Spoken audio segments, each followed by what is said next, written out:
ଆଜ୍ଞା ଲିଙ୍ଗ ଧୁଆ ଜଳ ଦେଲା କହିଲା ପାଦୁକ ପିଇ ଦିଅ। ପାଦୁକ ପିଅ। ଆମେ ପାଦୁକ ପିଇଦେଲେ। ହଁ ଆଚ୍ଛା ଜଗନ୍ନାଥ ମନ୍ଦିରକୁ ଯିବେ। ଜଗନ୍ନାଥ ମନ୍ଦିରରେ ବଡ ପଣ୍ଡା କହିବେ ପାଦୁକ ପାଇଯିବେ। ତୁଳସୀ ଧଣ୍ଡା ନେବେ। ଆମେ ତୁଳସୀ ଧଣ୍ଡା ପାଇଦେଲେ ପାଦୁକ ପାଇଦେଲେ। ତାର ପାଦ ପାଣି ନାହିଁ ତାକୁ ଧରିବ କିଏ?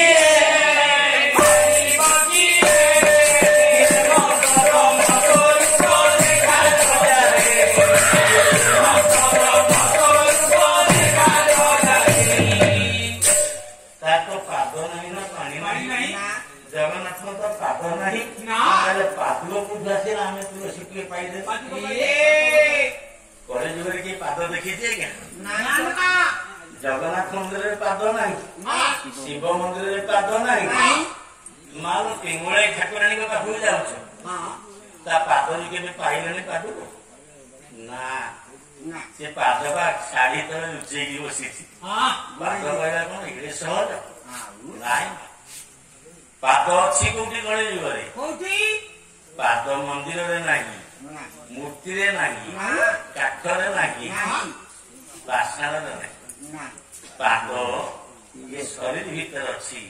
ଇଏ ଶରୀରରେ ବ୍ରହ୍ମ ଅଛି ନା ସକଳ ଘଟେ ବ୍ରହ୍ମ, ସକଳ ଗୋଟେ ନାରାୟଣ।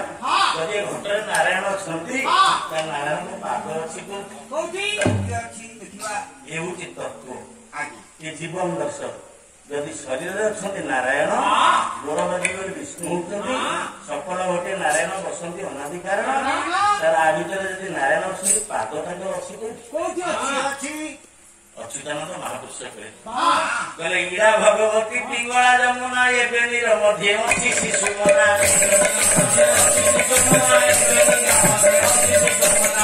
କହିଲେ ଗୋଟେ ଇଅଳା ଗୋଟେ ପିଅଳା ଗୋଟେ ଶିଶୁମନା। ଏ ଶିଶୁମନାରେ ପ୍ରଭୁଙ୍କର ପାଦ ରହିଛି।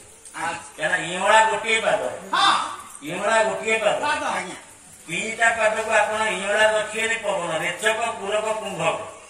ରେଚକରେ ପବନ ରଖିବେନି, ପୁରକରେ ପବନ ରଖିବେନି। ଦିଟା ପବନକୁ ନେଇ କୁମ୍ଭକ ଯୋଗରେ ବସିବେ, ଲିକୁର ସନ୍ଧିକି ଲୟ ରଖିବେ। ଇଏ କୁମ୍ଭକ ଯୋଗରେ ପବନ ରହିବେ। ଇଏ ରେଚକର ପବନ, ପୁରକର ପବନ, ବାଁ ପାଦ ଦକ୍ଷିଣ ପାଦ, ଇଏ ଯୁଗଳ ପଦ ଦର୍ଶନ କରିବେ।